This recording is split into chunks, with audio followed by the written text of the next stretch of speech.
Hey, welcome back to another SEO Saturdays. And, we are here live today from gorgeous Florida, and we can't wait to get started. I know there's a lot going on today. We have some exciting guests lined up. And so a big welcome to you all. And I want to also welcome my co-host here in a minute. So why don't we get started with the show for today?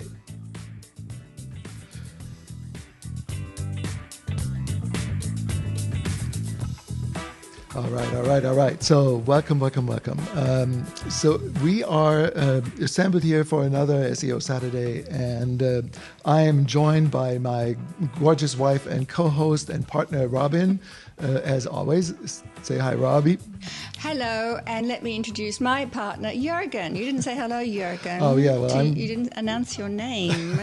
Well, my name is Jürgen, and and we are very excited also to have Rio Chiba join us. He's our co-host for today. Say hi, Rio. Hi, how are you doing? Excellent, thank you. So I'm very excited to have Rio here. He is the co-founder or founder of a company that does a content optimization tool that we're going to explore a little bit about today. And, we're going to explore how that helps podcasters, and we have some case studies, and we're going to do some live SEO as always. So very exciting, to do all of that stuff. And before we get started, maybe I'll just give the premise for some of the folks that are here new. And Robbie is going to be monitoring the chat for us and is going to welcome all the folks that are joining us and from various locations. Robbie. Yeah, so if you're one of those people who likes to lurk, that's great. We like lurkers. We're also lurkers. And if you want to be more visible, that's terrific. And so it's always fun to know which part of our planet you're speaking from, so you can let us know where you are if you are. And so I have, 4Cs1 Family is back. Hello there. And he hears an echo. Yes. And, let us know if you still hear that now. I just changed a mix minus setting on our setup here. So you should be okay now, I hope. Welcome back. It's Jim, isn't it? Am I remembering your first name correctly? I hope so. You'll let me know if I'm not. So, as we're getting started, and so thank you for, let us know where you're joining us from today. Let us know about your name, podcast, and all that. But before we get started, what I want to do is kind of just go over the basics of what SEO Saturdays is for the folks that are joining us here for the first time. I wanted to talk about that sort of the mission. I know there's a lot going on this weekend. I think this weekend there's a podcast summit. There's a whole bunch of things happening. Oh, and I see a few other folks are joining us. That's terrific. I think Four Seasons is joining us from Taiwan, right? That's awesome. Like that so far away. I love it. He was with us a couple of weeks ago. Yes, so that's awesome. Thanks for being here again. James. And the mission of this show and why we're here is, Podcast SEO Saturdays is here to help podcasters use their podcast website to grow their show. And, what I mean by that, I just wanted to pull this back up from our presentation at PodFest. And this sort of illustrates the power of this. This was a screenshot from a podcast that is exactly a year old, had a brand new website, was never ranking. It started with a domain authority of 0. And a year later, I always ask podcasters this. So this podcast had 190,000 downloads. And I asked people, how many of these people do you think went to the website? Because that's a typical and pretty common call to action is, to try to get, while you're on your podcast, to try to get your visitors to listen to your website. And most people answered 10%, 20%. They would have thought that it was a really low percentage. And when I show them the slide, they're like, oh my God, I can't believe this. How is that possible? 261,000 page views.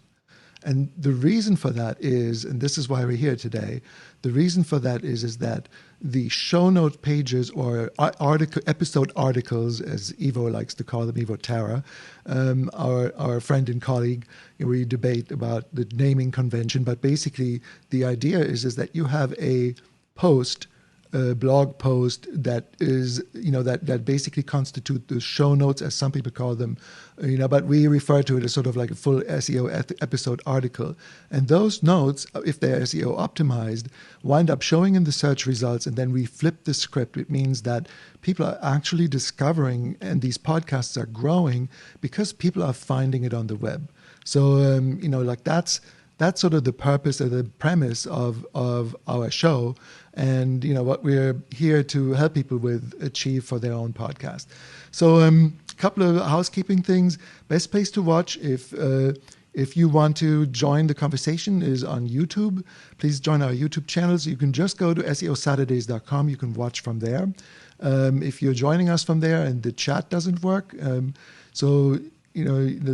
I'll have a couple of tricks for you in a minute to just jump over to YouTube. But you can get all the links you need on seosaturdays.com. That's also where you submit requests for your podcast to be featured and for us to do some live SEO research or, chat with us on advice for your show. From a housekeeping perspective, I wanted to, if you need help and if you're on mobile phone, for example, and the chat's not working on our website, then just jump directly to YouTube. Like I said, the link to our YouTube channel is right there on our website. And last but not least, if you find this valuable, please do subscribe to our channel so that you also get notified about future videos that we're posting. So today, sort of shout outs and what we're up to today is, we're welcoming everyone who's joining us on the chat. That is fantastic. We also have some live guests joining us via Skype today. Looking forward to have Lisa Beyer on from Social PR Secrets podcast. She writes for Search Engine What's and is just an all-around amazing human being and marketer and podcaster. So we're looking forward to hear from her. Also, Amanda Spann from the Minimum Viable podcast. I love that name. I'm hoping to dial her in. And then lastly, because of the topic that we're going to covering today, also Robin is going to chime in about some content for her Positivity Strategist podcast, and then any live submissions that we have time for today. So if that makes sense, does that sound good? And our very special guest, Rio. Yes, well, Rio is going to do that actually from a, hang on a second, from a agenda for today perspective. Rio is going to give us an overview. This is what we're going to do right after the case study. So we are wrapping up the intro. I'm now going to jump over and tell you guys about how we increased our podcast website traffic by 350% using the tool that Rio is going to then introduce us to and demo today. And then we have our live guests on and see whether we could figure out how they could do the same thing. So with that said, let me see whether I can jump over to this little case study that it basically is based on what we talked about last time, and in our last episode. So, and those of you who were there, you might remember Jürgen talked about his sad story, and I like to reframe that into a more positive way. And I said it's actually an evolving story. Yeah, it's like, it was a bit of a sad case study of us dropping off from the search results. But basically, the question that raised and that we're going to investigate a little bit today is how might we design podcast interviews and episodes for SEO success? And, is there a way that tools and platforms like Topic and SEO Research can contribute to that? And that question basically came out of last week, or last time, so it was 2 weeks ago, a review that we did of research that was done by Brian Dean of Backlinko. So I just want to, give him the credit. On Backlinko, there's an article on search engine ranking, and this goes into recent updates from Google and what's been changing and what that means in terms of opportunities for us as podcasters, for us as website owners. And we went through that fully. You can see it at seosaturdays.com. The replay is available where we went through the entire thing. But today we're not. We're just going to go and drill more quickly into one of the insights that came out of that study from Brian Dean. And that is that with the latest Google core update, it seems that comprehensive content strongly correlates with higher ranking. And so what does that mean, comprehensive content? Well, comprehensive content in the way that he's thinking of it is that it is content that covers an entire topic on a single page. So comprehensive coverage of a topic. And I thought, okay, that's cool. Here's the research. It's a little hard to, I don't think I can zoom into that. But what it shows, even though it might be a little hard to see, is that there's a very, very clear indication that the top 10 search results are usually articles that have a higher content grade. And that's why Rio is here joining us today, because he has a content grade tool and, content grade optimizer brief tool, and Rio will introduce this in a minute. But clearly this data shows this was one of the biggest findings. So it's no longer just about the number of words or having long form content. It's actually about how comprehensively does that content cover a topic, and what's the content grade that you get from a piece of content. And so the key takeaway there is that writing comprehensive, in-depth content can help pages rank higher on Google. Well, great. So for me then, what does that mean for podcasters? The question that's that's been raised for us, and that we are now producing case studies and that we're experimenting with, is that can a single episode, article, or interview cover an entire topic comprehensively? And, so that's sort of like, I don't know that I think the jury is still out. I think that is, Robbie, we've been mulling this over, and, you've had quite a bit of experience in designing questions and questionnaires for, and interviews. And, maybe you can tell us the story of Harbor Branch, for example, and some of the ways in which you use your topic, which is appreciative inquiry, to do that. Yeah, I just think I'd like to step back a little bit and Sure. think about, what this points to as I'm listening to this, Jürgen, and is that we're looking for more authoritative content, right? Mm-hmm. And so the process that Rio is going to show us helps us follow a process that will give us that more authoritative take on it. Take's not the right word, but it's a guidance. And some of the approaches that I use through my own area of specialization is really looking at the value of questions, mm-hmm. and understanding that questions, in fact, create change. And the kind of question you ask will determine the kind of change that you're creating. And the more positive the question you ask, the more likely it leads to the possible. And the more that you do that, you're able to energize, particularly if you're interviewing as a podcaster, you're energizing your interviewee. And because we've had people say, look, my guest wasn't that into it. So, you think, well, what about the questions? So that's in an interview situation. But if you wanted me to talk about the Harbor Branch example, so a couple of years or several years ago, Jürgen and I were in app development, and we were creating this app for a specific oceanographic institute. And it was around the rescue of a dolphin that was turned into a Hollywood movie called A Winter's Tale. Some of you may remember that movie. And so the story was of the rescue of this dolphin that wasn't called Winter at that time, but it was named Winter afterwards. But the story was, we wanted to get the perspective of all the different people who were associated with that rescue and create an interactive app that tells the story of the rescue and the mission behind that, which is really to allow dolphins and whales to be able to enjoy the ocean freely without being entangled in all kinds of things that, humans put into the ocean.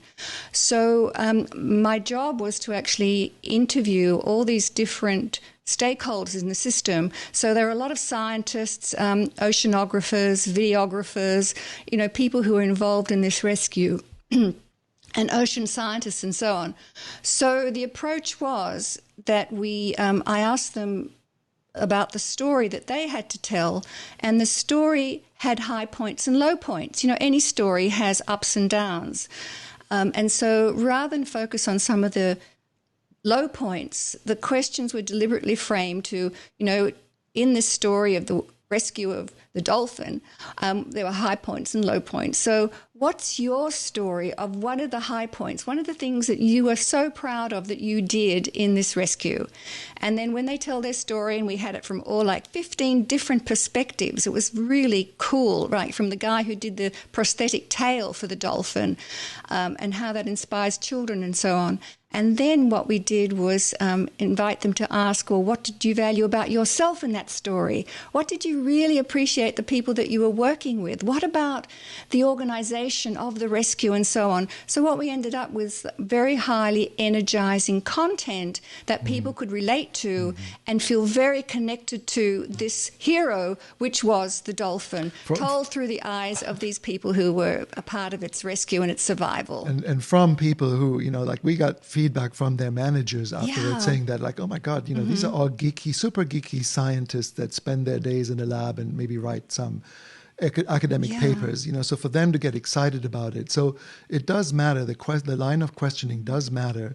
And I don't know, how this then ties back to, whether we can cover a topic comprehensively, but for sure, the questions you ask will influence the outcome and will influence the coverage of a topic, the energy behind it, whether people love to listen to it, whether it answers their questions, and whether there's whether there's an infectiousness in the coming from the enthusiasm of your audience. So I think that's where it would tie for me back to designing or creating interviews and episodes that that would lend themselves to this. So Robbie, is it okay if I move on the? Thank you for sharing that. Asking me. It's such a good memory. I know, that was awesome. We got, and the managers were just like, they couldn't believe it. Well, yeah, people were really energized. Yeah, it was awesome, right? But but where does that then, how do we actually then do this, right? So, and that's the idea that we want to explore then is this idea of content grading, as I explained earlier, the fact that it seems to have such an influence on ranking. So here was my sad evolving case study that Robbie mentioned. For quite some time, I've been ranking. I mean, I get a lot of business from ranking on SEO on podcast-related keywords. And one of those key phrases was how to promote a podcast. And I was on page 1 for a long time, but sort of always middle of page 1, but still, I know that I got thousands of impressions. And when I dropped off page 1, which happened sometime in April, it's like, okay, people are starting to eat my lunch, like there's a lot of competition, there are a lot of new, there are a lot of new articles, there are a lot more highly placed podcasters out there or agencies like Lips and Castos, and they are producing content about how to promote a podcast. So it's getting competitive, and I lost thousands of page views. So what should I do? And that's what led me to meeting Rio. Actually, is I was trying to work this issue. It's like, well, what could I do now that I'm off page 1? And so I started using the topic platform. And we're going to get a live demo of this, and I'm just going to run through it very quickly. But basically, I created a content brief on, well, what would I need to do to do better on this topic? And what it does is it gives me, the platform that you'll see today, gives me a report card of what I would need to focus on in order to rank. So I had a content grade of B, as we'll see in a minute. But it'll make a recommendation as to how many words should be in your article, what your content grade would need to be to have a chance to be on page 1, how much keyword volume there is behind it.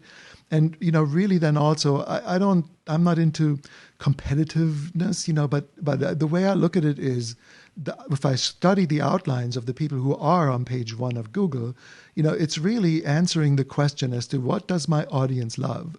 And what do they,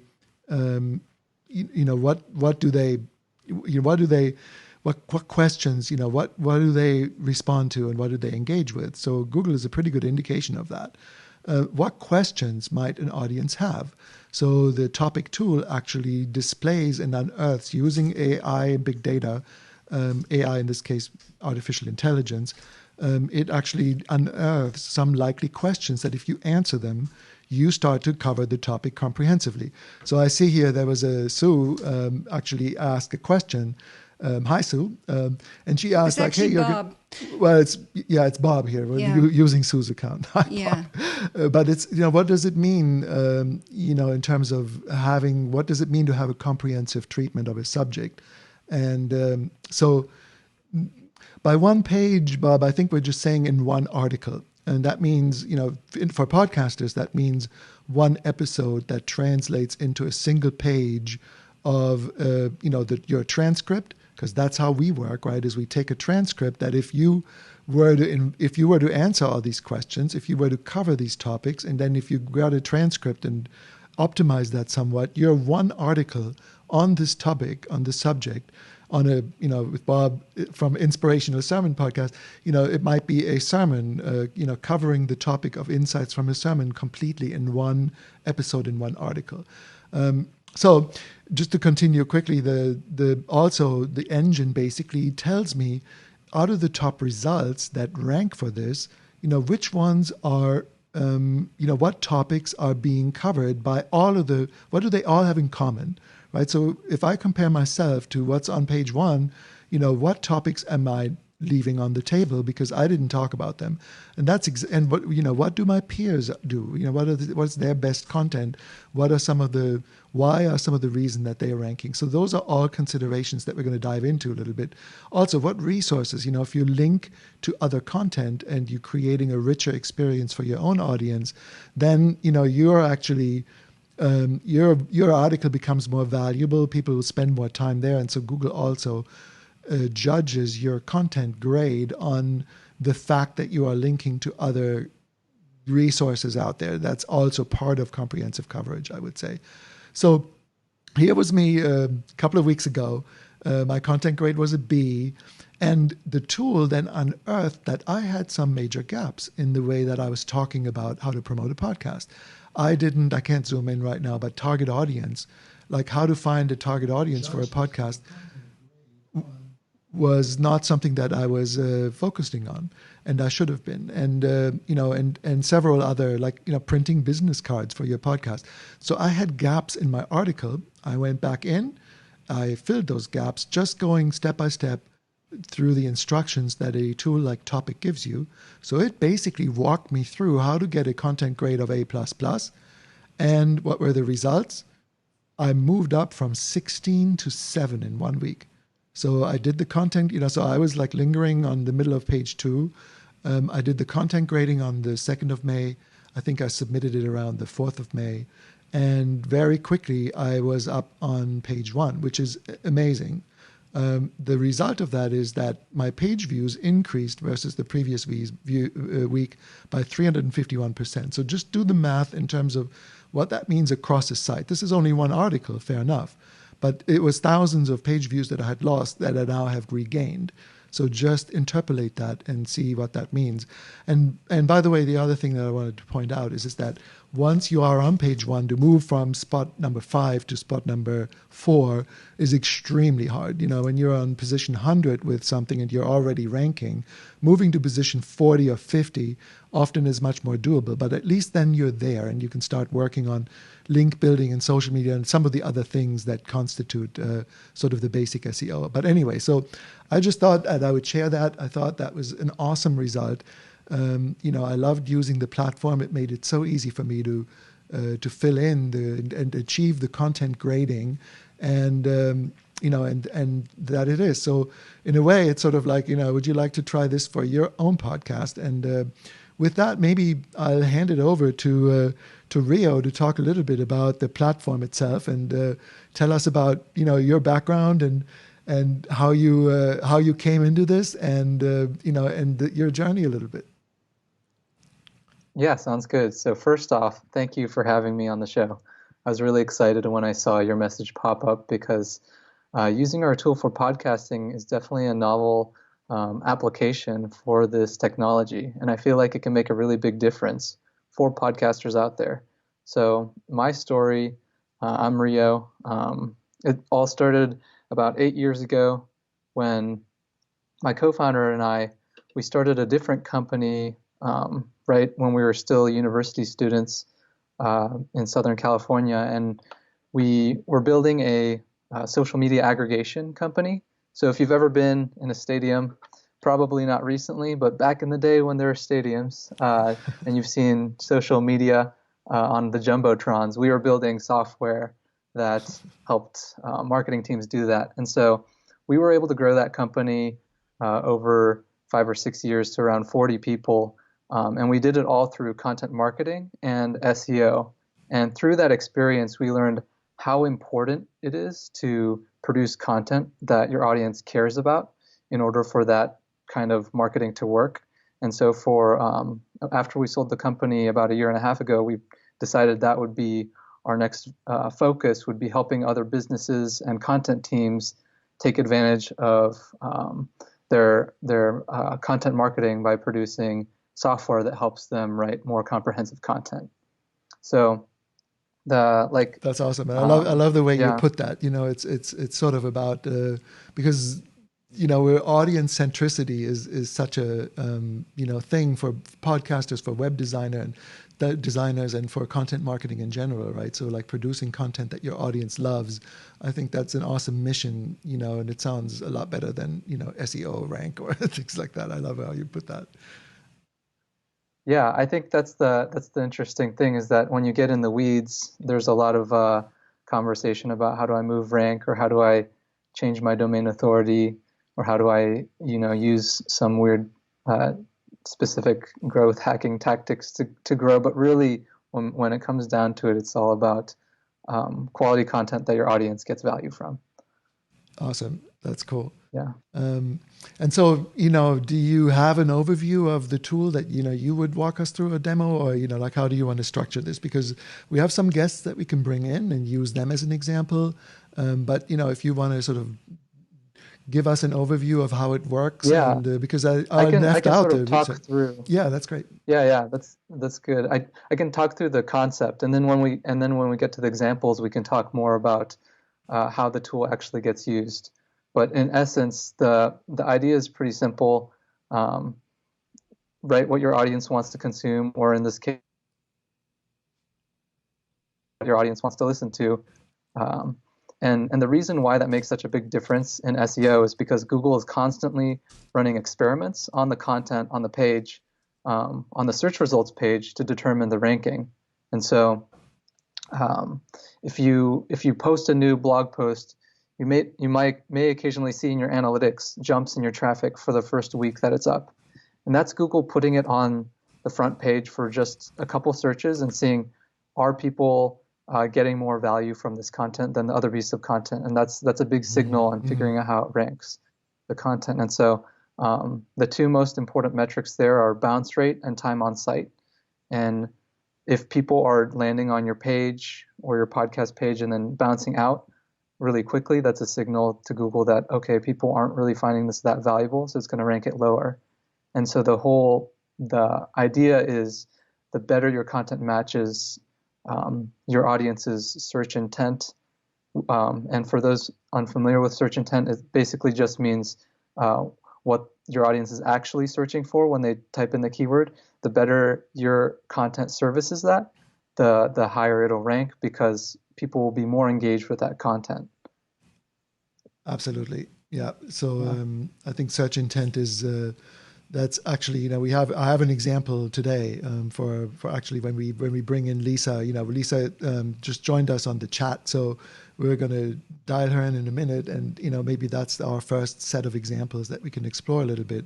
Now, Lisa, if you missed the idea behind the content brief and the case study that we just presented in the first portion of the thing, you'll get a sort of a live walkthrough again from Rio on one of the opportunities that we've identified. And so, so Rio, do you have anything that you want to demo or like to do the overview of what the platform interface looks like and how it works in the 3 stages that it does before we jump in, or would you want to jump in and use a live example? I'm game for either. Yeah, I figure the live example will make more sense for people watching, and it'll be more interactive because we'll have Lisa on as well. So yeah, let's do that. Yeah, that's cool. So let me just see whether I can add Lisa to our call here. And it's, it's always, this is live streaming. So, there's always a bit of fumbling with trying to build, trying to bring people in. But I'm just dialing her to add her to this call, and hopefully that'll work. And, she'll mute her. So we'll see. So let me invite our listeners out there and our viewers out there, if there are questions, I'm sure there's lots of curiosities, so keep those questions coming, and Rio can address those as we move through the next segment. That's great. And I think that, I think that Lisa joined us, but I don't see her video yet. So we'll, give it a minute. Oh, here we go. Hi. Hang on a second. Hi, Lisa.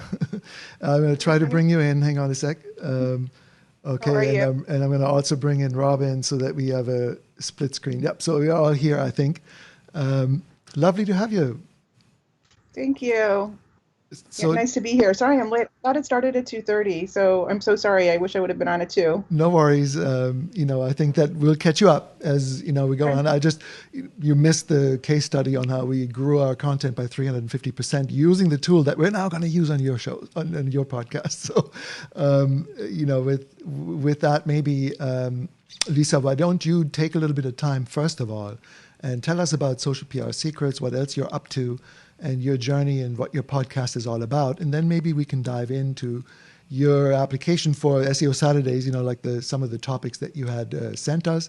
We did a little bit of research on them and have some stuff that we can maybe talk through. Is that okay? Yeah, that's great. So Social PR Secrets actually started as a book, and it's in its 4th edition. The book is about using SEO and social media as part of the public relations strategy. So I decided to turn the book into a real-time version via a podcast. And at first, when I had the idea to turn it into a podcast, this was like at Podfest, actually, when I met you. And I was like, okay, I'm gonna now start focusing on Social PR Secrets as a top of funnel type of branded podcast and keep the book going in real time versus doing so many editions, which can be exhausting. So one thing I was really bummed about was I just didn't really want to start. I've been doing this for so long, and I have, I think I have like a semi-established personal brand for myself. And I really just didn't want to start at episode 1.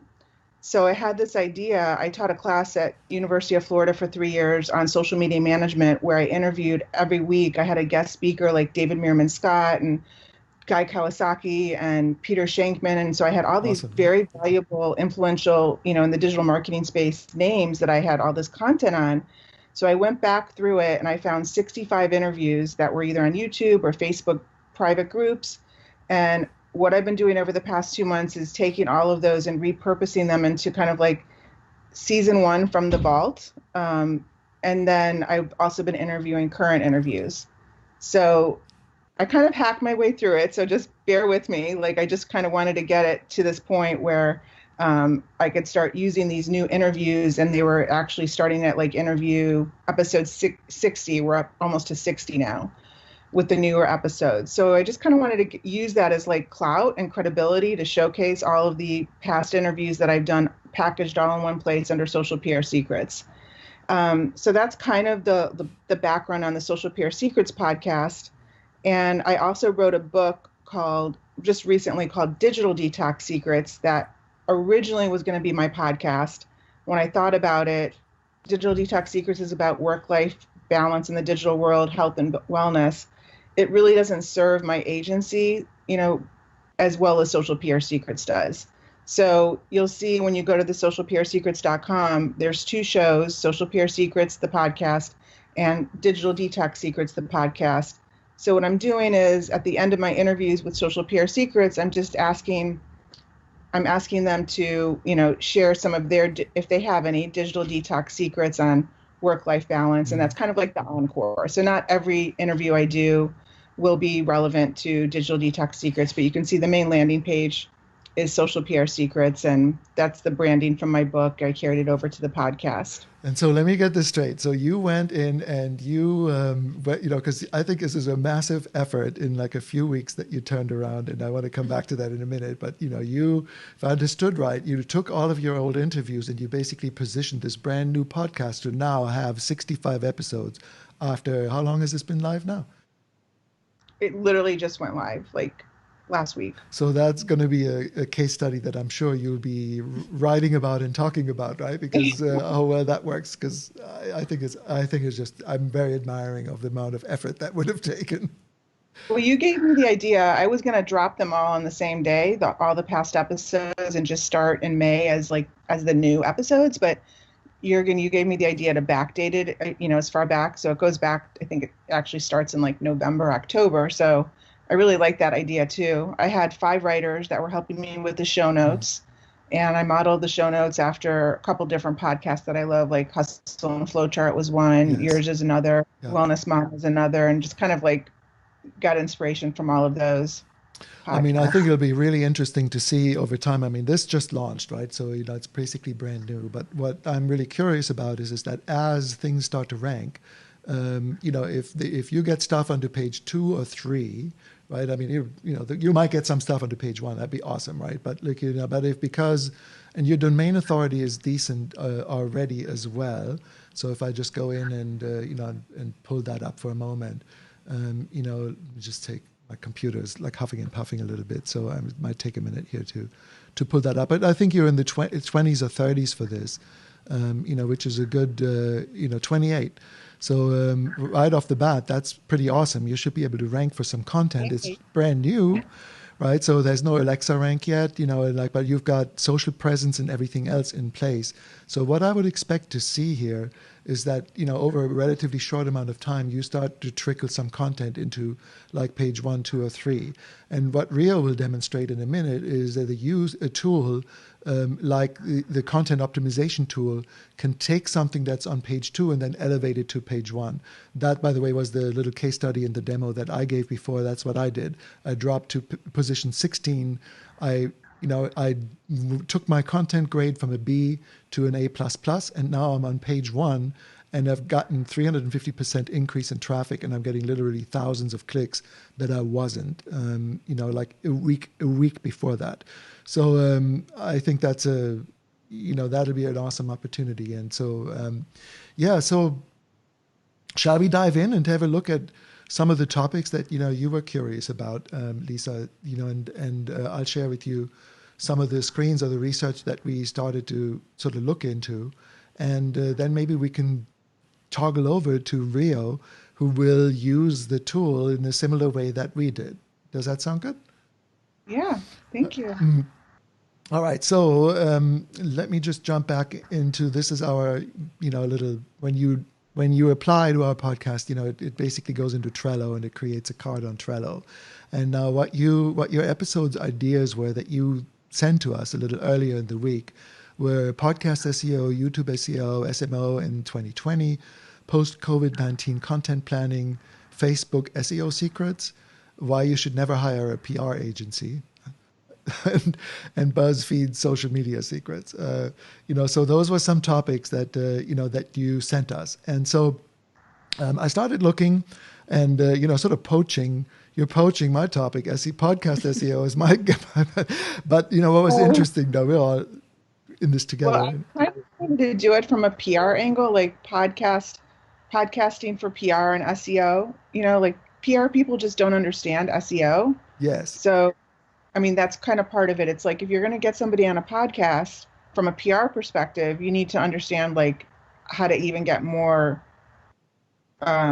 reach and exposure by just optimizing it a little bit. So like your SEO I see is like super advanced, and what I would see myself talking about is just kind of like really basic but important steps that most PR agencies don't know to take when one of their clients gets on a podcast. Sure. Actually, it's funny because I've left this topic alone, and this is why. Because podcast SEO, if you were to optimize something for that key phrase, the results are mostly, Google isn't smart enough to know that it thinks that you're looking for SEO podcasts. So what the results shows is like if I jump over Okay. into the results, just allow it a second here. All of the results are, SEO, other SEO podcasts, and that's not what I meant. For me, I mean, so I have to be more clear on how I would phrase this, because, and just give it a second here. It's still thinking. Like I said, my computer is huffing and puffing. But if I drill down into what the results are for that, mostly what I'm getting is SEO podcasts about SEO, and that's kind of not what my intent was, right? So, and I don't know whether there's a better way to phrase it, but then I'm just Maybe going to blow right like, through and get to the one that I thought was like really a good opportunity, right? sure. So I also looked at PR agency. And PR agency was actually pretty hard. Like if you were to thread that into or try to optimize for a topic called PR agency, it would be pretty hard. But what I found, and I created a whole list for you. Let me open that in another tab here. So I'll send you this separately, right? But I made a whole list of key phrases that are low keyword difficulty that you might rank for, and you might get some ideas. And what I found was that you can use PR agency, but hang on a second.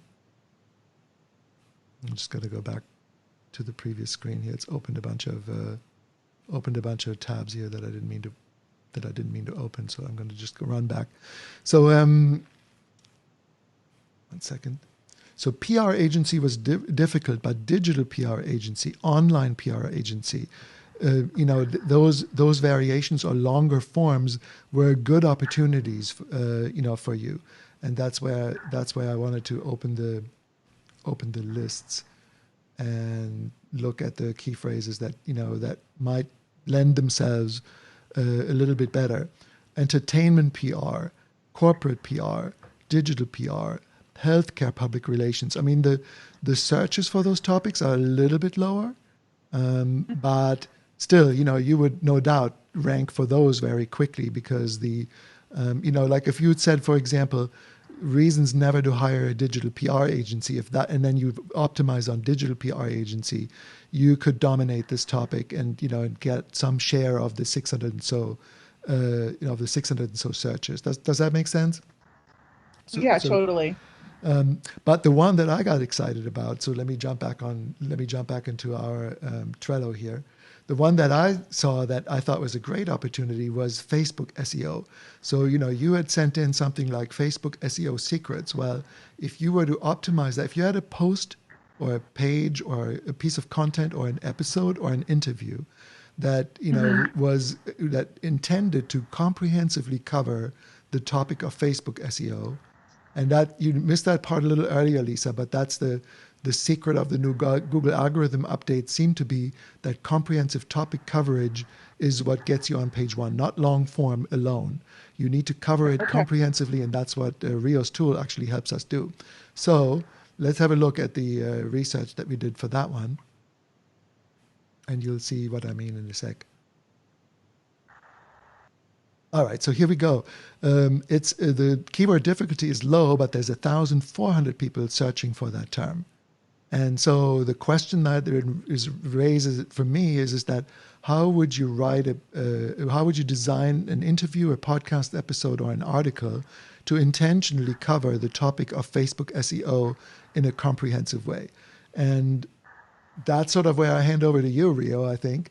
And maybe you can spin up a topic, and we would give that a try and see what content brief and content grading recommendations and questions that Lisa should add to her interview brief or to her episode brief, what that would look like. Does that sound okay? Yeah, that sounds good. So if you want to screen share, what I'm going to do is I'm going to remove us from the screen here, and we'll just kind of watch you do your thing. Sounds good. Thank you. Okay, let me get my screen share set up. Can you all see my screen? Yes, thank you. Yeah, so I guess off the bat, one question that I want to ask Lisa is, how are you coming up with the plan for the interview right now? I mean, the questions? Yeah, the questions that you're going to ask. I mean, I have like a template that I use of just kind of like starter questions, and Mhm. I use that as inspiration for each interview. So it starts with kind of the journey, but then it talks about trends and tips of whatever we happen, the topic we're talking about. Um, and typically each guest is super expert on the topic. So I kind of let the conversation go where it needs to go. And that's pretty much like the the system I use for each interview. Got it. Yeah, I think that that's definitely a great starting point. How I could see this integrating with your workflow would be um, integrating that search intent into your planning process so that when you're planning out the things that you want to ask, you can bring in things that people are searching for on the web. And so Mm-hmm. that way you can sort of build a more, or I guess, increase the intersection between your expert's knowledge Mm-hmm. and the gap in knowledge that people have when they're searching the web. And so that's the idea behind topic and how we can use it for your podcast. So this is the topic dashboard, but basically everything is centered around content briefs, and the content briefs are tied to a specific focus keyword. So, for example, if we were creating a new piece of content, we would enter in a focus keyword like Facebook SEO, um, and then we would hit create brief. So this takes a couple minutes. So I've already generated a brief, and I'll pull that up here. So what we've done is basically take the top 30 results in Google and then use our AI to pull out the things that are important to understand, to help you figure out what to write about, or in this case, ask your expert about. So the first thing that I'll do, if I was in your shoes, and to be completely honest, I have never produced a podcast, so this might require a little bit of massaging to integrate into your workflow. But if I was you and I was interviewing an expert, one of the things that I would start with would be to start to look at what kinds of headers other pages are using to get an idea of the kind of the information that your audience wants to learn about. So here, what we've done is surface the top results in Google and then give you the outlines for them so that you can look for patterns, and then also pull out headers that you feel like would resonate, or I guess like subcategories that would resonate in your interview structure. So for example, the first thing that I'm noticing is a lot of people are mentioning, does Facebook affect SEO? What is the relationship between these two concepts? It seems like a lot of people aren't sure how they relate. So I think that would be a good starting point.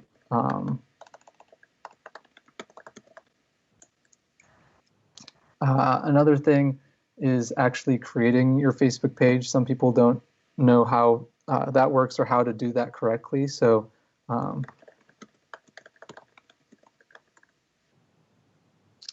keyword research being a common header would be worth including.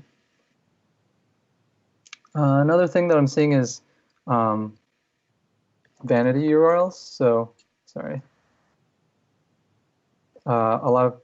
So figuring out how, like making sure to claim it, and maybe there are best practices in terms of choosing the right vanity URL. In addition, another thing that I'm seeing is creating engagement in CTAs. So calls to actions and creating engagement. Those are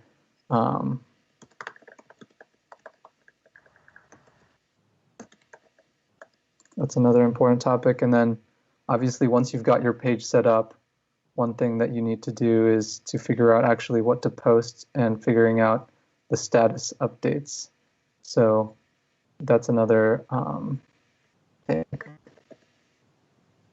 Yeah, as we scroll through, it's figuring out how to optimize those status updates, I think would be interesting to talk about too,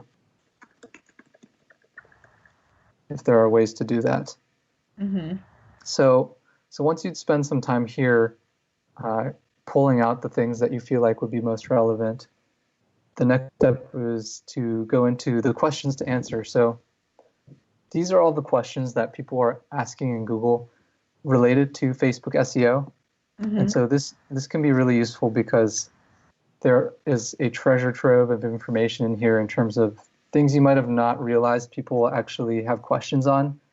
Sometimes you're an expert in the subject and they're just too obvious, so you never think to ask them. Or maybe it's like a subject that you don't know as much about, so you don't know the specific questions to ask. But some of the things that I'm seeing here are things like, do Facebook likes help SEO as a common question that could go under the top heading. And Rio, the way that this content is organized is that it actually has a little indicator as to how often those questions occur in the top results and that they have something in common, right? So it's sort of like, what questions do the top results have in common? And in a way, it's like, what question do people most ask about this topic? Would that be fair? Yeah, so they are organized in a bit of a tree structure. So as you can see, if you click into them, these are all the social media SEO related questions that Google sort of clustered together. And so by taking a look at how big each of the question clusters are, you can figure out how many people are searching around that specific subcluster. So for example, all of these ones are about maximizing reach on Google, either through beating the algorithm or getting free traffic. People are interested in figuring out how to distribute their page. So that could go under maybe Facebook and SEO in general is how do I maximize my reach? And then Rio, I mean, it's just to, for all the podcasters, that are joining us or listening out there. And our premise at the beginning was to figure out whether interviews or episodes could be designed in a way to cover a topic comprehensively, which, correlates with getting on, with improving your search rank. And so, Lisa, we've been talking about this a little bit in terms of how do you thread this into a conversation? We wanted, the comment I got from people, I don't want to be a slave to SEO, right? Some people just say isn't it going to destroy my interview structure? And from my perspective, if you talk about or touch on these topics at some point during the conversation, it might be pretty natural. And you could say things like, you don't have to ask them the question. You could say things, well, here's a question that people commonly ask, right? We talked with Bob from Inspirational Sermons, for example, about, the fact that parishioners might ask about here are the typical questions that somebody might ask about this sermon. So even though you might already know the answer, or even though your guest for sure might know the answer, you can sort of play a concierge role in representing the listening audience for your podcast to help sort of have the conversation covered relatively comprehensively, right? So do you see that as a piece of resistance? I mean, do you see some resistance in, touching on these topics, or is this making sense? I think it's wonderful. I think it's super helpful. Definitely. I mean, I think it's going to, help you brainstorm and inspire you to come up with some solid questions that people are asking on Google. So they're going to be, people are going to want to hear them on the podcast, on the interview from an expert source, and maybe hear, the pros and cons to some of these things that maybe not everybody does it the same way, Right. Yeah. So I think maybe it's not going to be a fit for every single piece of content that you produce, but, for some of the ones where you do a little bit of effort research, like we did earlier with, based on keyword free phrase research, there's a way to sort of elevate some interviews or back catalog or episodes that you might already have, especially because that is the content grading tool. Right now, we're still in the content brief tool. And I think Rio's going to, we are going to have a couple of other examples of where what we're actually talking about is what do you need to change on a piece of existing content in order for this to happen, right? Right now, we're just sort of planning an interview that hasn't happened yet, and you haven't written this article yet, and it's super helpful to do that. But the second stage of that is that once you have the writing, once you have the document in hand, the content grading tool can start to give recommendations of where you might have left some gaps. And I'd like to jump in too, because I'm just echoing here, I think, what Lisa's saying. And I see this content brief as enormously helpful because it can help you plan a whole season or a whole series of different shows, put them in the pipeline, and you can put a slightly different focus on different ones. So you're covering, even though it's comprehensive, I'm, checking in with you, Rio, that you can, you want to create this comprehensive content by following these guidelines and the prompts that are given to you.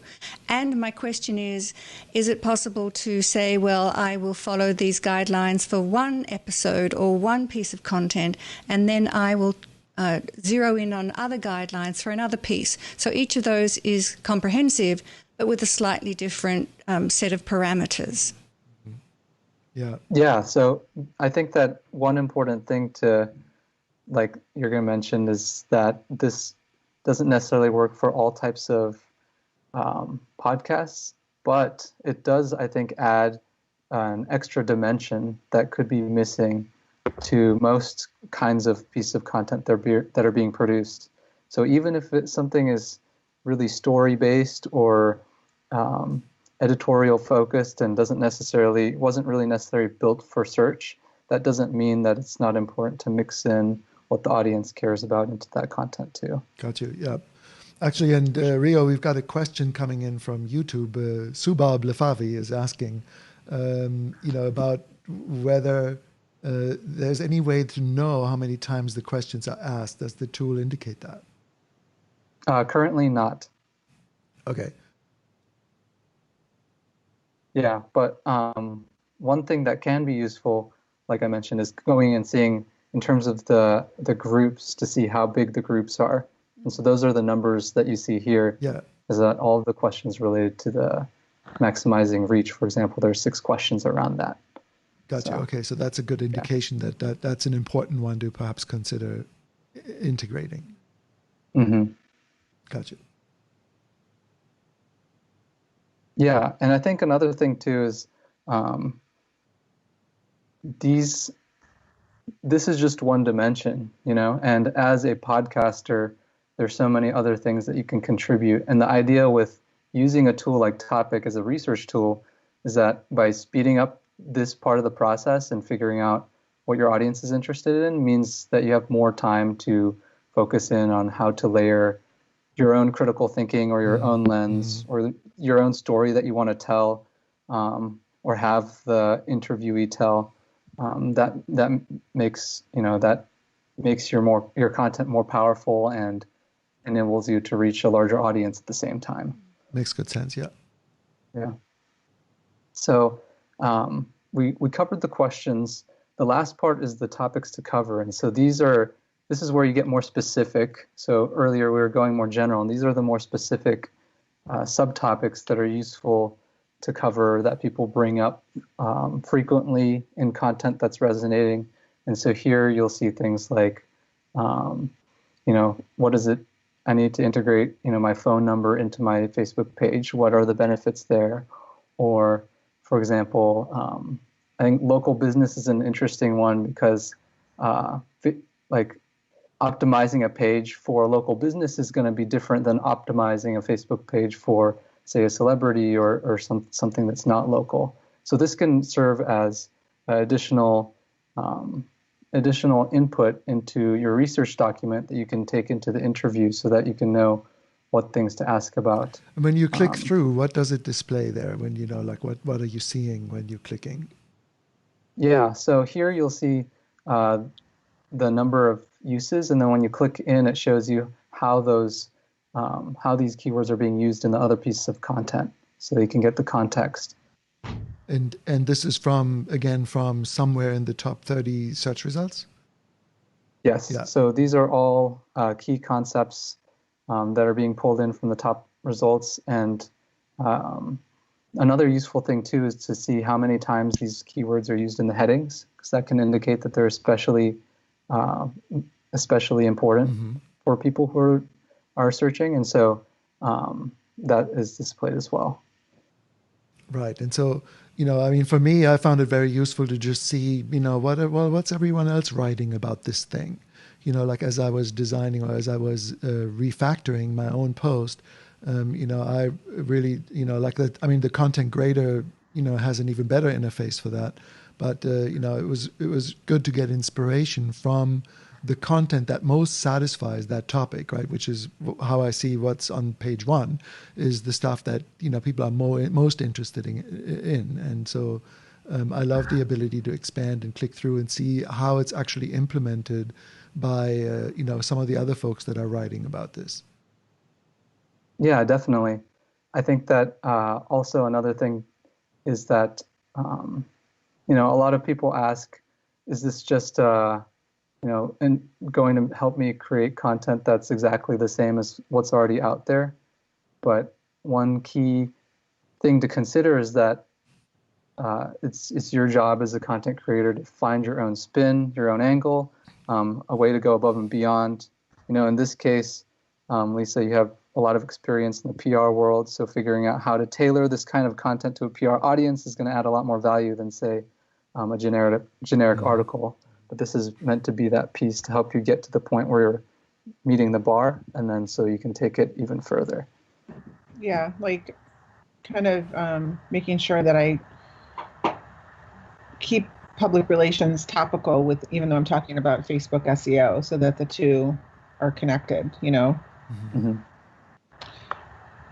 This is super. I've never, what is the platform called? I was trying to see it in the...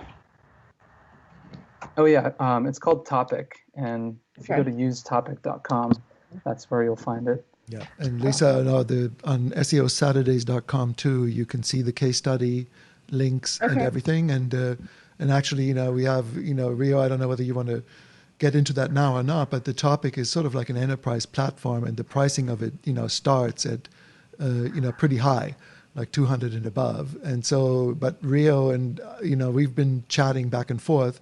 And so Rio's making some plans available for podcasters that are, priced a lot more competitively in terms of like what typical podcasters are able to afford and think of, right, Rio? So you were kind enough to create a plan that's only $49 a month, using our promo code that, I'm happy to share with people who are interested in trying this out. But you still have only seen half of the platform, because the content grader tool is when really the rubber meets the road. And maybe, what would be a good way to show us that, Rio, in terms of, comparing? So now that I don't know, did we finish? I think there were links still, resources to link to was another section, right? That's underneath it as we go through this. Yes. So the other two parts of the platform are the competitive analysis. And so this can be useful for identifying pieces of content that are punching above their weight so they can see what they're doing right. So these are the top 30 results, and we show the content grade as well as the domain authority. And so it can give you an idea of how competitive it is. And also, for example, this wim.co piece is ranking at the bottom of the first page, even though it's a much lower domain authority. So can be useful to open up pages like that to examine what are they doing right, how are they beating out all of these other ones. So that's the competitive analysis. And then the last part is commonly cited links, to be able to identify tools that people are frequently linking to, or studies. So these are other ways that you can enhance your content with other sources. And then the grader, so Jürgen mentioned the grader, and so I did notice, Lisa, that you've got some show notes on your podcast pages, but I was wondering if you do intend to include some of the contents of the interviews in here itself, like a longer, more transcript-based approach. So my plan for that, I'm not there yet, but that's going to start next week. So I'm going to take key, some of the newer interviews starting now, and create like an advanced type of show notes where it's much more detailed. And I'm going to have it available for free for a download for the first week. And then not, it'll always be free, but like you'll have to give your email address to get the PDF of the detailed show notes. Got it. That's So interesting if you too. do decide to make some of them public, so you're going to be getting them behind an email, but if you have a couple that you feel like would be useful to attract a search audience, and you wanted to make all of the contents of that public, then that's where sort of the grader would come in. So if you basically take your page and then either copy and paste the contents of it or import it using the URL, you can take a look at content gaps that you might have. So this article is about content, I think content strategy. I did create a content strategy brief real quick, so I can open up the grader and paste this in, and we can take a look and see. So obviously this is just a very small subset of all the different things that you talked with Ian about, but if you did happen to create a transcript on that and then, sorry, it looks like the copy and paste, something went wrong. Let me import via URL. But if you did happen to include more content in here, this can show you things that you could go dive deeper into, or things that you might expand on in your post that you might have not covered in the interview itself. So here you can see some things that aren't on the page include things like target audience or brand awareness. And clicking into any of these topics to cover can show you how other articles have covered that, so they can see, okay, if I want to talk about brand awareness, then it's related to, it's related to getting leads. If you create goals, then, you can create brand awareness goals, that kind of thing. So. Yeah, Rio, can I switch over to my platform for a second? Hang on a second. I want to just show an example, because I had one spun up as well from Rick Size, who had joined us last week. And, basically this one was, and hang on a second, I'm just going to go and he was here myself. earlier too, Jürgen. I'm not sure if he's still on. I'm not sure whether Rick is still on or not, but there was an opportunity that we spotted for him to rank for Wilderness Exchange, or the term Wilderness Exchange, for one of his episodes. And he's already on page 1 or so. And so we use the content grading tool to, to sort of compare what he would need to do. And it's not that much. So the content grader tool then in the report card basically recommended that, like, hey, right now your word count is only 170 words and you need 975. Right now, your content grade is an F, and you would need at least an A.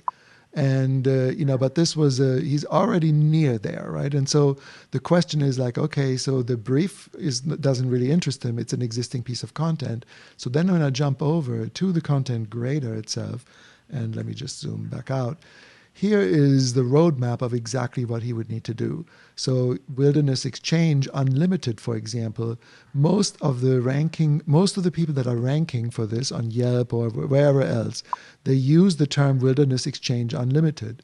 Well, he did not. If we went in and added that, or created a section around this interview that, like, well, this is also known as Wilderness Exchange Unlimited, or that's the name of the company, right? If he started to go down these recommendations and started to add these additional topics to cover, he could get his content grade from an F to the A that it would take for him to jump onto page 1 for this article. So I'm pretty sure that he would achieve that.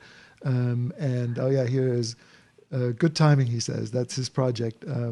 Rick, that's his project this weekend. So we'll add that to our sort of libraries of case studies that we are starting to build, where people are applying this thinking and this method, and we're sort of targeting several examples of that. Another one maybe that I could jump out to is, Robin, you did one yourself. Yeah, and it's so much fun to do, I can tell you.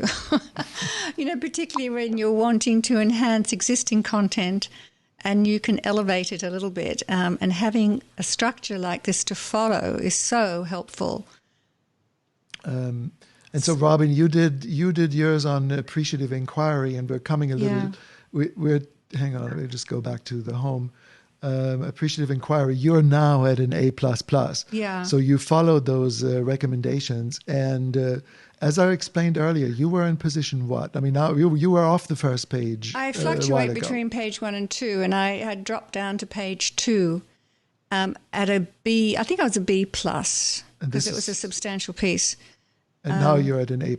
Now, with this these wonderful steps and these guideposts and following it, it took really half an hour to do. And where are you now in the rankings? I'm number 7.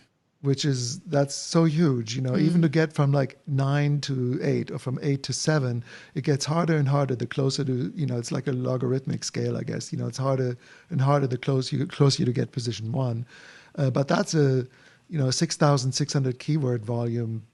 So you will get a lot of traffic from that effort. I am convinced of it. And every position increases the traffic that you get to your site.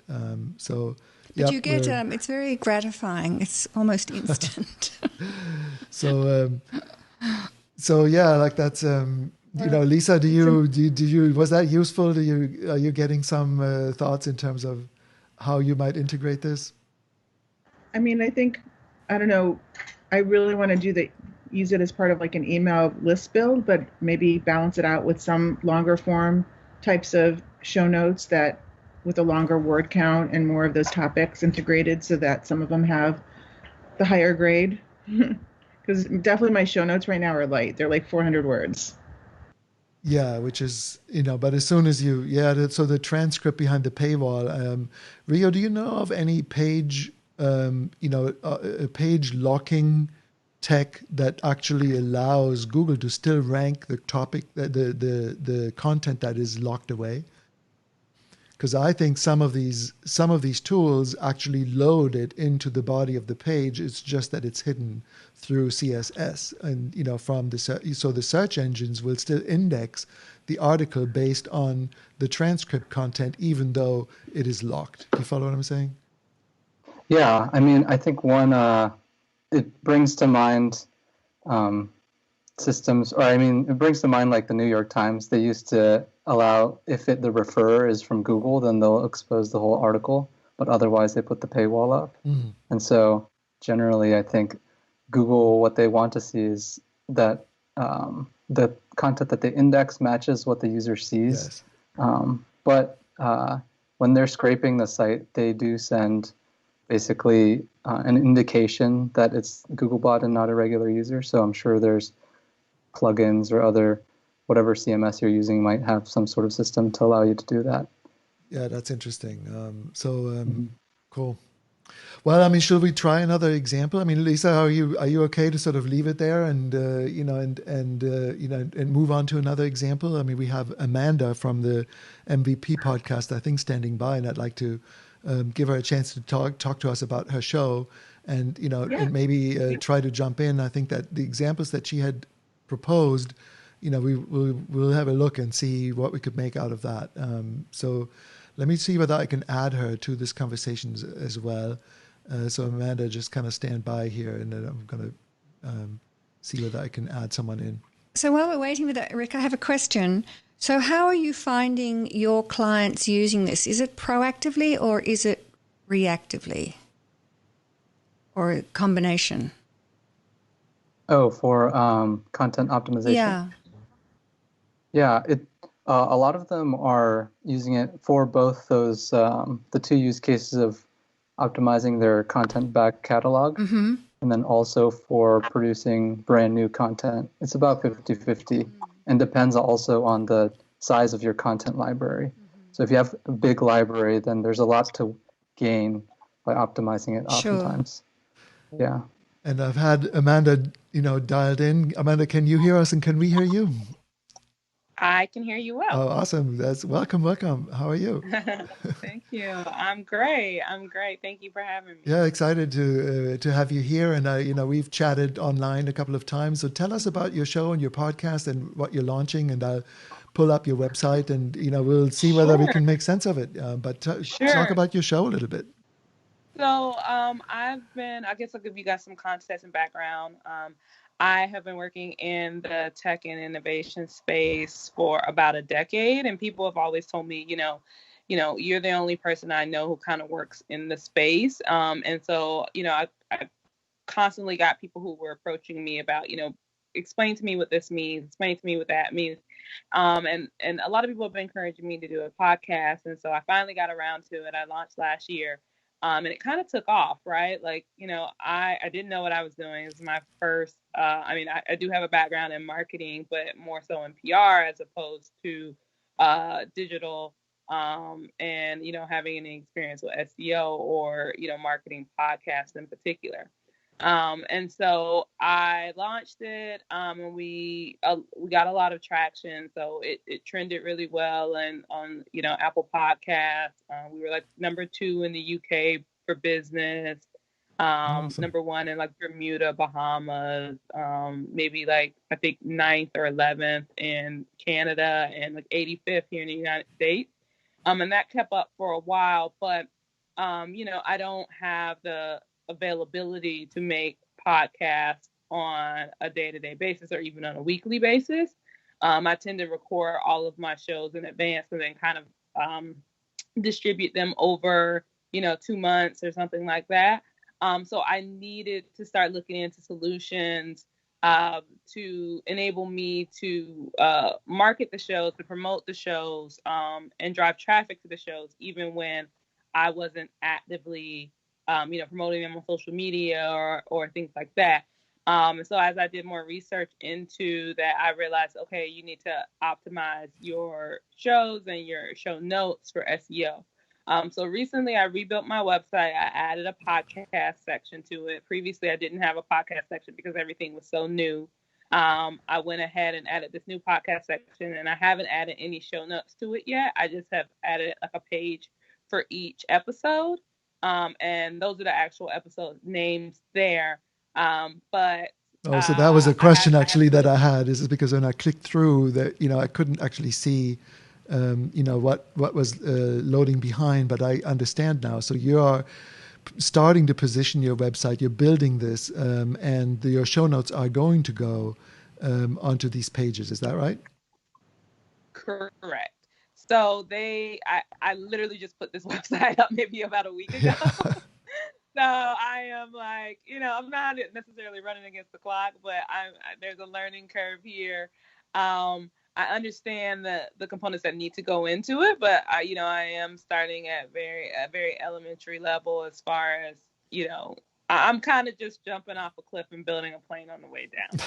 But that's kind of what I do, right? So, I think people like the content, and they're excited about it, but we just need to kind of drive traffic on a continuous basis. Sure. So the show MVP is kind of a play on, a minimum viable product. So it's Amanda Span's minimal viable podcast, and we focus on tech entrepreneurs primarily, or just tech and entrepreneurship, and just people who are kind of just kind of crushing the game right now, and they've built products or services or institutions from scratch. And so we talk about their process, what that looks like. They give advice to aspiring and emerging entrepreneurs on the show, and give insights into kind of the futures of those industries, whether that it be, cannabis tech or fintech. We have so mthere different people who request different entrepreneurs in different sectors and industries. And so, there tends to be a lot of overlap. I think the common denominator is tech-enabled entrepreneurship. And so figuring out how to, optimize each page for the things that will be included in those respective shows, as well as just to drive more traffic to my website. Yeah, terrific. I mean, I think that then sort of brings us to, like, you had submitted to, let me try and share the screen where some of the ideas that you were hoping to explore: virtual reality, remote working, entrepreneurship in COVID. And, when I did a little bit of research in it,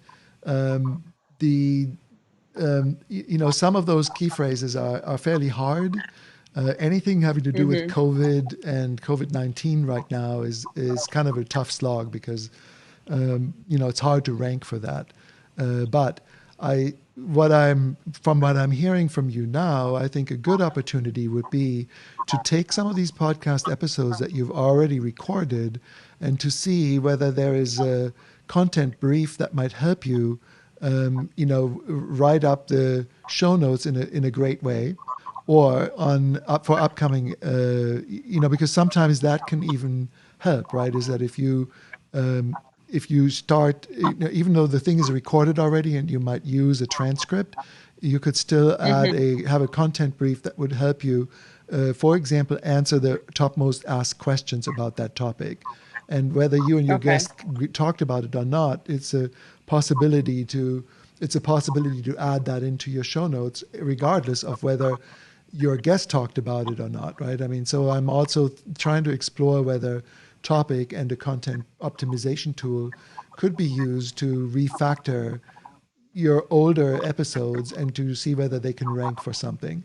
Now, the second thing that I thought about that is that sometimes when you have a celebrity on, or the name is well researched, that's actually an opportunity. And I saw that on one of your shows, I think from last year. I just have to, let me see whether I can still find it. There was a guest that you had on last week. A few of my guests are pretty popular. Like they are frequently in the news. They are, they're pretty well known and respected entrepreneurs. So, I just never done the show notes before, but I believe like once I start doing show notes, that, we'll probably get quite a bit of traction and just, I imagine we'll probably get a good number of hits just based on their names alone. So I think that's because it's kind of like newsjacking. You can take a celebrity and then basically, have that celebrity name be what you optimize for. And what I found is that quite often, the fact that you have, like, here's one, for example, Amanda Adrienne, I think. Let's do a quick key phrase research for that and see whether we can find some stats for it. And then Rio, maybe you could spin up a topic brief or a content brief for that, and we would see what falls out, because we see that often the top ranking celebrities, it's actually quite easy to rank. If you had a interview or a page that was covering what that celebrity has done and likes to talk about, again, comprehensively, it actually can be a good ranking technique. So Amanda Adrienne, I just need to make sure I spell it right. Well, so I don't know who Amanda Adrienne. We haven't had an Amanda Adrienne on the show, but I know one entrepreneur that's pretty popular has been either like Everett Taylor or Sheena Allen. Oh, very good. Let's take Everett then. Maybe I was mixing her up. Yeah. For some reason, you ranked for Adrienne, that Amanda Adrienne. I'm not sure why. I have no idea why. But let's try Everett Taylor. So sorry, Rio. Yeah, look at Everett Taylor. It's got 6,400 searches. And it's sort of medium, but possible, so that, I don't know, would that be a good place to try see whether we could create what would that look like is basically what I'm asking. We haven't tried, this is completely out of the blue. We haven't tried this at all. We didn't prepare anything. I'm just curious, Rio, now, what would happen if we plugged that into the topic platform, and what advice would we be able to give Amanda if she wanted to, have an episode or a podcast page that would rank for Everett Taylor or Everett Taylor interview? I don't know. Let's see whether there's anything for that. Does that make sense? Yeah, that makes sense. I'm pulling up the content brief, and it does take a little bit. No one searches for that. In terms of the interview Everett Taylor interview doesn't have any hits. But if she could rank for Everett Taylor, that would be awesome, right? That would drive a lot of traffic to the site. So if you want to go into screen share mode at some point when it comes back, I'll remove us from your screen share here. So it takes a few minutes, right? Because this is big data and AI working. Oh, there we go. Hang on. So I'm going to just remove us. Yeah. So Yeah, can you let's guys take a see this? look. Yeah. Great. Thank you. Yeah, I also made one for millennials financial literacy because I feel like that'd be interesting too. I did see that there was I think Oh, episode awesome. Cool. 17, you had a Yeah. guest on Yeah. millennial finances. Being a millennial myself, it Yeah. piqued my interest. I was like, maybe I need to figure that out. But let's wait until Everett Taylor finishes up, and then we can go into the financial literacy one after. Yeah, now Everett's been in the news. I mean, he's a very popular entrepreneur and he's a very well respected entrepreneur, but he's been in the news for a number of other things recently, like personal things. So I'm curious to see what Where we come up. topic. All right. Yeah, So where we. I'm curious too. Sheena might be a better person to cover right now, but Everett does get a lot of hits just based on like his work. He is a phenomenal entrepreneur. So hang on, Rio, can you, just for the benefit of folks that might have joined us a little late, can you just go top to bottom and talk about the report cut at the very beginning and what it means, these 3 or 4 recommendations on the top? Walk us through that, would you? Yeah, so this is the brief for Everett Taylor. We basically give you a recommendation in terms of the content length, the volume around the keyword, and the recommended grade. So we'll go more into the grade later. In addition to what percentage of articles or what percentage of results are articles. So if this is a high percentage, it means that an educational piece of content like the one you would put into your show notes would make more sense. So in this case, it's about half and half. So that's pretty decent, and probably would be worth creating show notes for, or more in-depth show notes for. So here it looks like what we've done is extracted the outlines for the top pieces of content that rank for Everett Taylor, and so you can sort of get an idea of, in terms of how other people have covered him and how the different aspects of his life that are important to people who are searching. Things like, his early life and current career, and where did he go to school, and his current passions. One thing is that for queries without a lot of results, like Everett Taylor, he might have not as many people in the world have written content about him, so this competitor outlines will be a little bit shorter. But it's good for Amanda, right? I mean, it's easier to rank then, isn't it? Yeah, definitely. I think in this case it would be a strong indication that it would be worth pursuing. And I think that's part of the balance between, difficulty and then also comprehensiveness, because you don't necessarily need to be super comprehensive if you're covering him in a way that's very relevant to the readers. So here's some other topics that come up when we extract the most interesting subtopics about Everett Taylor. Things like places that, marketing genius. It'd be interesting also by clicking into here, we can sort of get an idea of how other people have talked about him in the context of being a marketing, being like a marketing thought leader. Things like,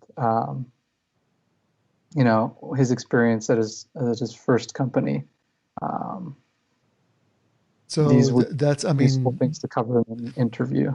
And Amanda, could you see how, like, either after the fact, when you're writing your show notes, you can hit some of these things based, by just following these suggestions.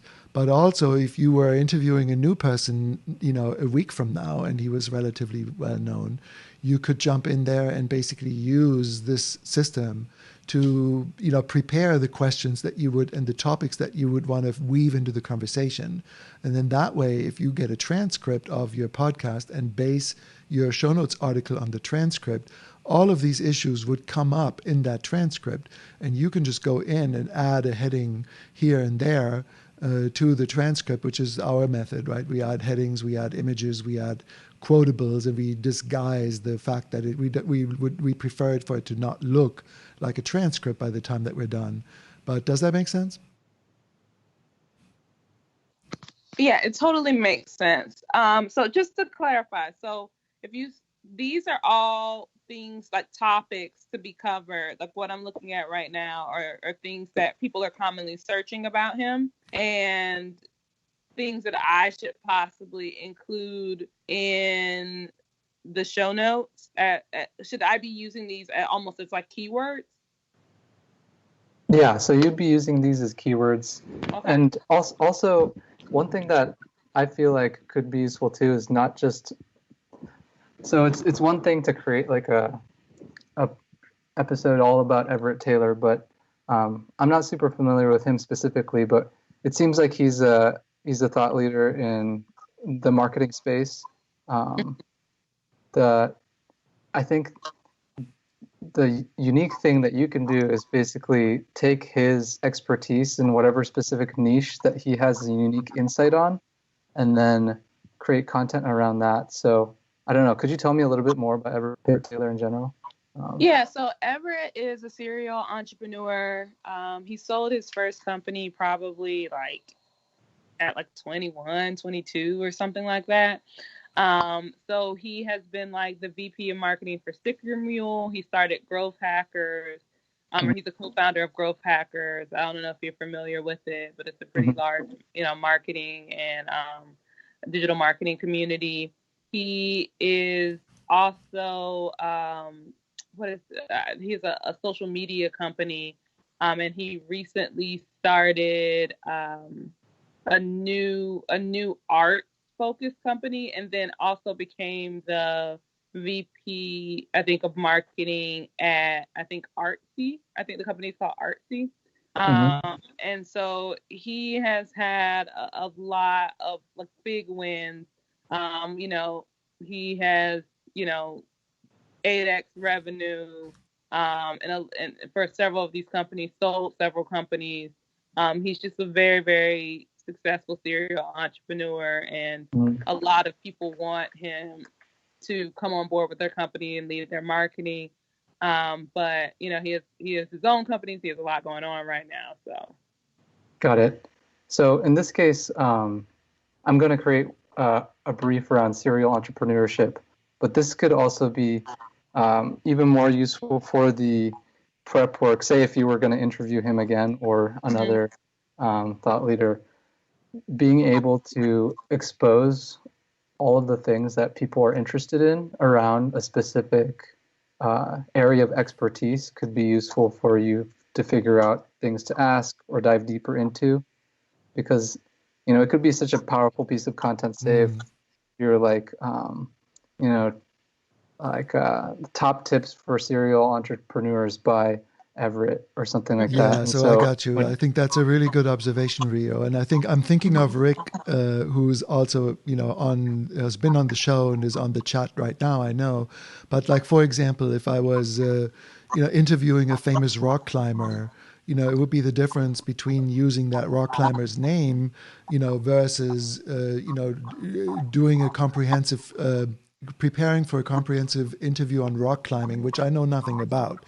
So this kind of tool would give you the opportunity to basically walk into the interview super prepped about the topic that your guest is famous for. And, so I really like that idea of being super prepared that way. Did it already finish, or are we still waiting for the content brief on that? I'd like to see. Yeah, we're still waiting. That's cool. But we'll take a look at it soon. So, Rio, I have another question.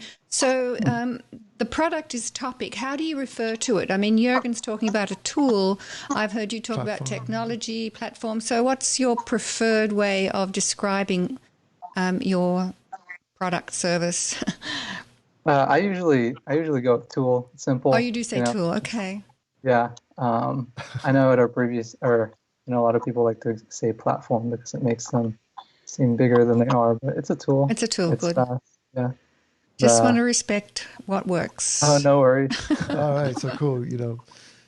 Yeah, so for serial entrepreneurship, it's interesting because we're seeing a lot of listicles about other popular serial entrepreneurs. People are interested in like their stories. And then also another thing that I'm seeing is, I guess, like traits. So how to be one, like 5 traits that distinguish them, and then um, like what does it take to be a serial entrepreneur?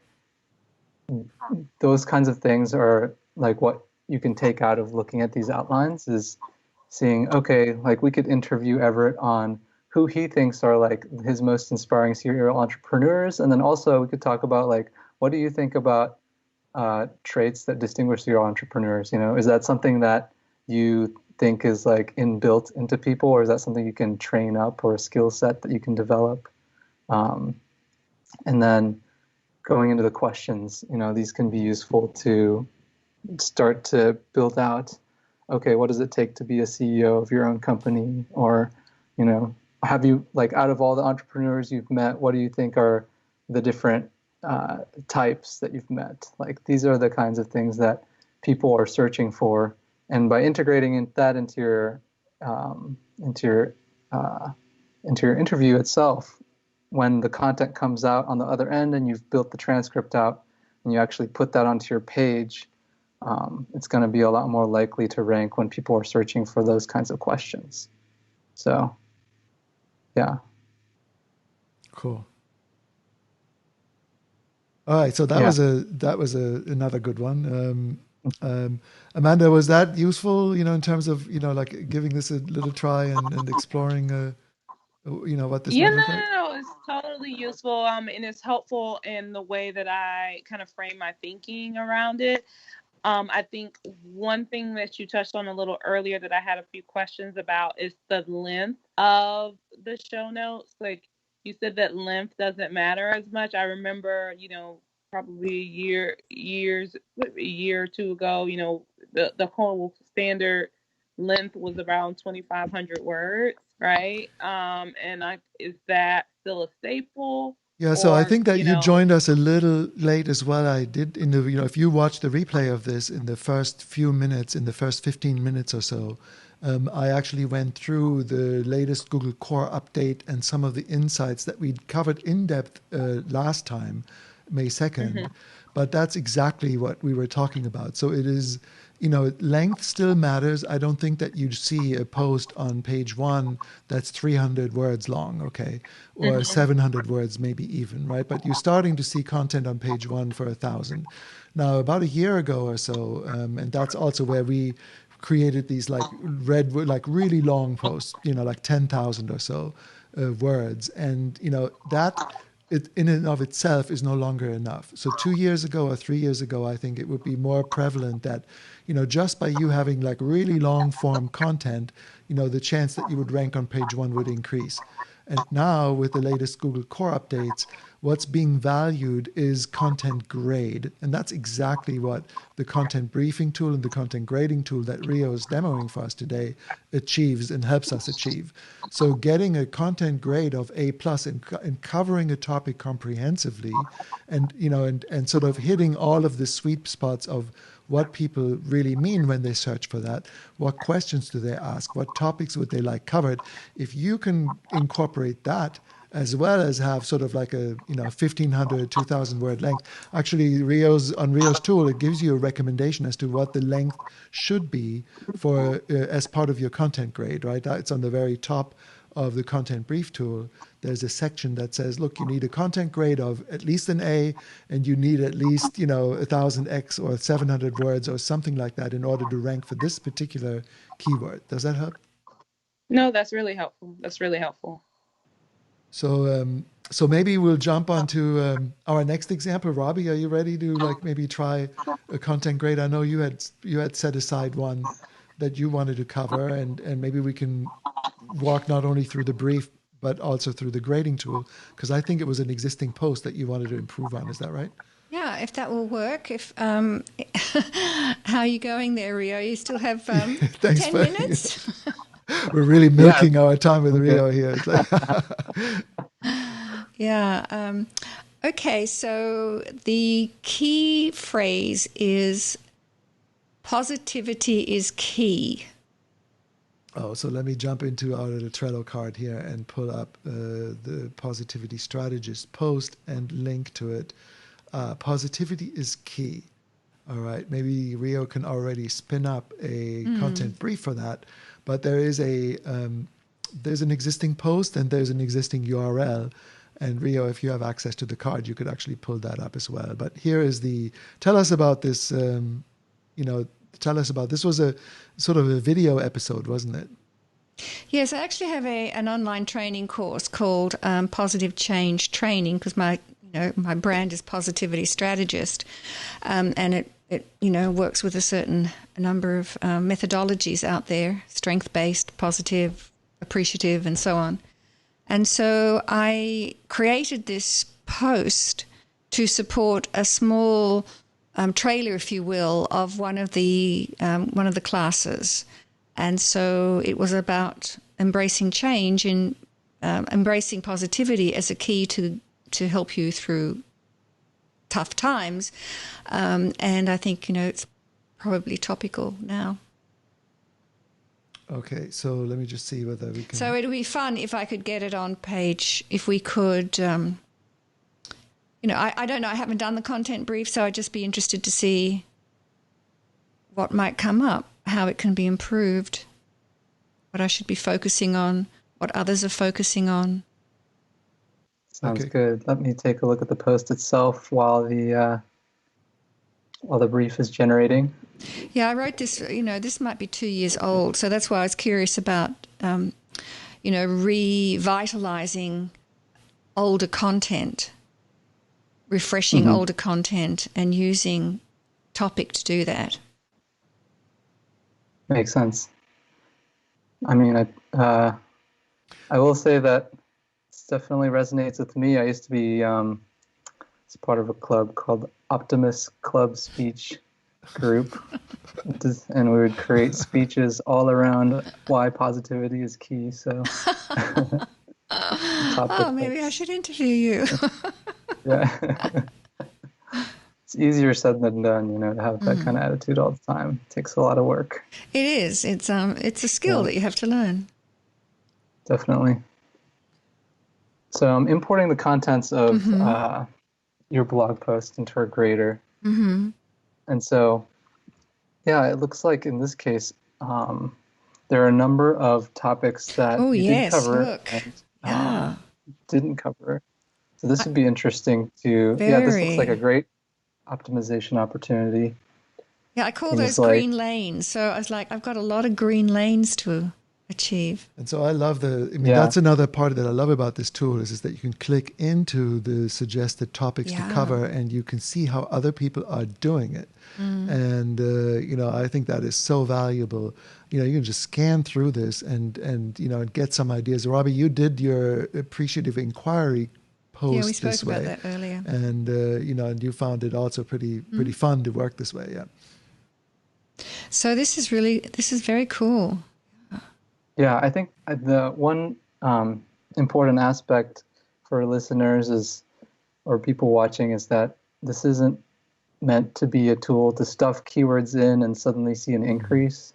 You as a writer or a content creator, your goal needs to be, how do I add value to the reader or listener by incorporating these concepts into my content and then actually build things around this. So this list is meant to be a starting point and a place where you get inspiration for how to augment and increase the value of your post. But what I really like about it is it expands your thinking. I have a specific lens and a specific approach. I have a worldview around this, and I might be just totally missing the mark with people who have different perspectives. So I just think it's so expansive. Yeah, absolutely. It's just impossible to get into the heads of your the people who are searching for this or other people who are writing about this, and this really helps you make sure that you're covering all those perspectives.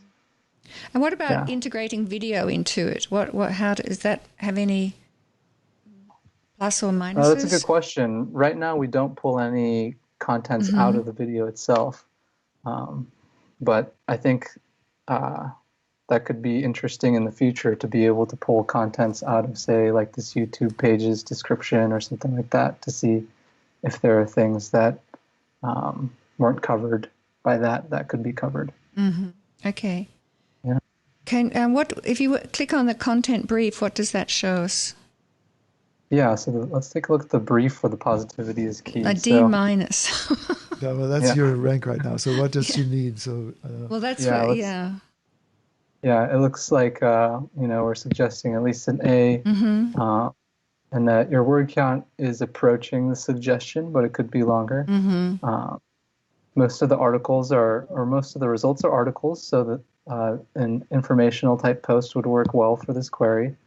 And these are the ways that other people are breaking down the concept of integrating positivity into their thinking. Mm-hmm. These questions could be useful to include in a frequently asked questions section, or to bring into your post itself. And then, what do you think of this? I like this triggered for me what you just said. Have a frequently asked questions section somewhere in your interview, somewhere in your podcast episode, somewhere in your blog post, topic coverage, or video, or whatever. Because I think that's something that A, you could add after the fact, but also B would be I really like that concept. Do you think that you could get to rank for Google search snippets that way, or do they need to be up top or near the top in order for Google to pick it up and create some actual snippets from them? in our experience, the location of the text matters a little bit, but we do frequently see text being picked up from the bottom, so it shouldn't make too much difference as long as the content itself is the best answer for the question. Yeah. Mm-hmm. Cool. Yeah. Very cool. Yeah. Okay, I know what my job is for the weekend. Or next weekend. This one's half over. Thanks so much, Rio. That's great. Yeah, no problem. Yeah, this was fantastic. Thank you. It was so much fun having you on. And as well, a big thank you to our guests. I think that probably Amanda and Lisa might have dropped off. But Lisa did say that she wanted to interview Amanda on her own podcast, which is great. I want to again reiterate, folks, if you're curious about this, just reach out to us and see about the promo code to get a version of this that's optimized for podcasters, or at least the pricing is optimized for podcasters. And Rio, I'd love to have you back and be a co-host more frequently if you can spare the time and effort. But it was a lot of fun having you on. It's really great seeing the usage of this tool. And I think we kicked off a couple of case studies sort of in motion now that I'd like to report back about, back on when we get the results back. Like Robin, you're undertaking the optimization for this. I know that a few other folks, I don't know whether Rick wants to try it this way, but I know that we have a couple of more underway, so that we can add, and create a case study that is more broad and it's optimized sort of for podcasters. Love to see somebody incorporate this into episode planning or interview planning to see how that plays out. And that's maybe an opportunity for someone like Bob LaFavi from the Inspirational Sermons podcast, where he's interviewing someone every weekend, and he's doing long form show notes. We're helping him with that, but all of that infrastructure. So you have a website, you're having those kind of guests, you're using an interview format, and you're getting long form transcripts done. All of those things sort of leading towards being able to do this very easily. And so I can't wait to see some of the results come in. And, we're going to present those on SEO Saturdays from time to time. What would be great is to create a portfolio, right? So we have a number of examples, just to start sharing with the community and getting some exposure that way by having some really good examples. Yes, good we'll have to, stories, you know, good case we'll go studies. offline and we'll sort of figure out how do we now evangelize this for podcasters. You know, Rio, you and I will maybe, you know, get together and think about that. But a landing page with those case studies, similar to the way that we talk about content marketing for podcasters in the first place, and get them convinced of the fact that SEO has a major role to play in growing their podcast and subscriber base and listenership. So too would I see that the tool sets that we're using in this step-by-step approach here, you know, we need to somehow have a landing page where people can get access to this very easily. And, you know, I'm happy to progress that. So any thoughts from you, Rio, in terms of like hearing from a few other folks that are asking questions about this and are curious? What was this like for you? I think that this is such a exciting opportunity to bring in a new technology to a group of people who could really benefit from it. And I just want to thank you for helping make that happen and connecting the dots. And I think that a lot of podcasters could definitely benefit from incorporating these more SEO tactical type tips into their content production. Yeah, so I mean, as I totally agree, and as I hear from more and more folks, you know, get their response, everyone I've talked to so far is like, yeah, that sounds amazing. I think it's feasible. I think it's doable. And I thought that we would hit a lot more skepticism, frankly. But I think people are, you know, connecting the dots in terms of how Very SEO rich. and you know, It's and great. episodes topics are connected. So thank you for helping, you know, bring us there. So really, really cool platform tool. And I look forward to more. And, you know, maybe with that, we'll wind down this version of SEO Saturday. We've gone again almost 2 hours. So, you know, I apologize for the length of it. I appreciate Not everyone's at all. It's been patience. great content. Yes, it was. And so with that, I'm gonna fade out, and we'll see you again 2 weeks from now, Robbie, and everyone else. So thank you, and that it is SEO Saturdays. Bye for now. Thank you all for joining. Thanks, Jürgen.